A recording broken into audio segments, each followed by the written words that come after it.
Et toute personne qui développe une intimité réelle avec le Saint-Esprit manifeste l'onction. Je prends le cas d'une femme qui est aimée d'un homme. Lorsque les deux partent au mariage, il y a ce qu'on appelle la nuit de noces. Toutefois que l'homme va avec sa femme, le but n'est pas d'avoir un enfant, mais le but, c'est de prendre plaisir l'un à l'autre. Mais ce qui peut découler du plaisir que la femme obtient de l'homme et l'homme obtient de sa femme, c'est l'enfant, le résultat. En un mot, l'enfant est le résultat de leur amour. Et l'intimité qu'il peut avoir entre la présence du Saint-Esprit et l'enfant de Dieu est l'onction. Alors, toute personne qui développe une bonne relation avec le Saint-Esprit découle de la puissance de Dieu, de l'onction de Dieu qui nous fait de sa vie.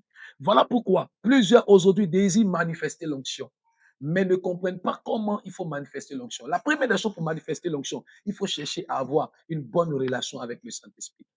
Car toute bonne relation avec le Saint-Esprit nous introduit dans la manifestation de l'onction de Dieu. On ne cherche pas à manifester l'onction pour ses propres plaisirs. Mais l'onction est le résultat de l'intimité que nous avons avec le Saint-Esprit.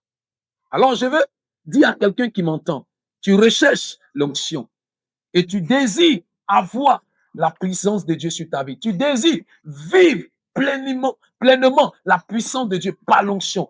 Quand même tu es serviteur de Dieu, quand tu exerces, quand tu es en train de prêcher, tes paroles ne sont pas suivies de puissance. Tes paroles ne sont pas accompagnées d'onction. Tout simplement parce que ta relation avec le Saint-Esprit n'est pas en parfaite harmonie.